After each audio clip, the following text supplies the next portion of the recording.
안녕하세요. 보디헤어 플란트 유아정 원장입니다.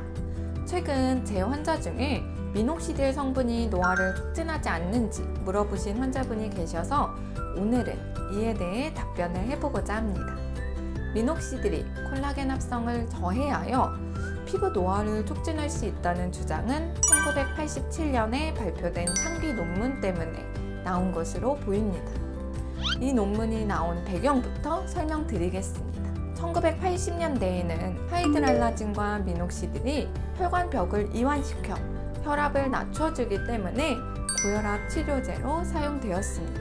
하이드랄라진이 체내 철 이온과 결합하여 콜라겐 합성에 필요한 효소의 작용을 억제한다는 연구 결과가 있었고, 이에 비슷한 작용을 하는 미녹시딜 성분 또한 콜라겐 합성을 저해하지 않을까 하는 가설에 의해 해당 연구가 시행되었습니다.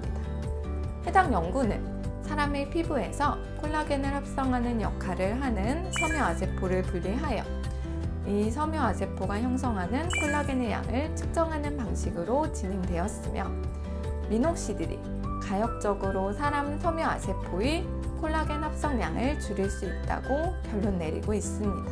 저자인 닥터 핀넬과 닥터 뮬하드는 미녹시딜의 이런 성질을 사용하여 켈로이드, 비효성 흉터 또는 피부 경화증을 치료하는 데 사용하는 것이 어떻겠냐라고 제시하는데, 추후 이 주장을 바탕으로 곤봉지 환자 등 연조직의 과도 섬유화가 문제인 환자들을 대상으로 미녹시딜 치료를 시도한 사례들이 있으나 효과가 떨어져 널리 사용되지는 않습니다. 이 논문을 읽어보면 1980년대 연구였기 때문에 논문의 측정 방식이나 실험 설계에 있어서 많은 한계점들이 있습니다. 특히 인간의 섬유아세포는 한 가지 종류의 세포가 아니라 세포 외의 간질을 형성하는 수많은 세포들을 뭉뚱그려 표현하는 단어입니다. 피부 조직을 채취하면 그 안에 가장 많이 들어있는 세포가 섬유아세포라고 해도 과언이 아니에요. 모낭, 피지샘, 진피층 각각의 다양하게 생긴 섬유아세포들이 있습니다. 따라서 섬유아세포를 실험실에서 분리했다는 말은 외계인이 지구에서 생명체만 추출했다는 말처럼 들립니다. 그 안에 오랑우탄도 있고 물고기도 있고 인간도 있겠죠. 이렇게 다양한 생물들을 가둬놓고 실험을 하면 그 결과를 어떻게 해석할 수 있을까요?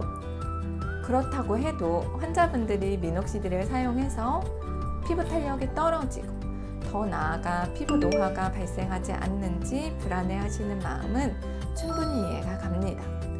따라서 좀 더 최근 연구 결과와 세포의 간질, 우리 몸의 콜라겐 합성에 대해 설명을 드리겠습니다. 1996년에 시행된 연구 결과입니다. 여기서 모발의 더말 퍼퓰라는 모발을 구성하는 섬유아세포들의 집합이라고 생각하시면 이해가 쉽습니다. 이 연구는 섬유아세포의 일종인 모유드 세포를 분리해내어서 각종 성장인자와 미녹시딜을 처리한 후 콜라겐 합성량을 측정한 연구입니다. BFGF는 베이지 파이브로블라스트 그로스 팩터, VEGF는 베스큘러 엔도셀리얼 그로스 팩터입니다. 즉, 이 성장인자들은 섬유아세포 생장과 혈관 발달을 자극하는 성장인자들입니다. 연구 결과 이 성장인자들과 미녹시딜 모두 모유드 세포의 콜라겐 합성량을 줄였습니다.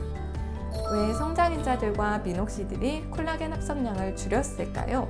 아까 섬유모 세포들이 엄청나게 다양한 세포들을 뭉뚱그려 부르는 말이라고 했는데, 콜라겐 단백질도 마찬가지입니다.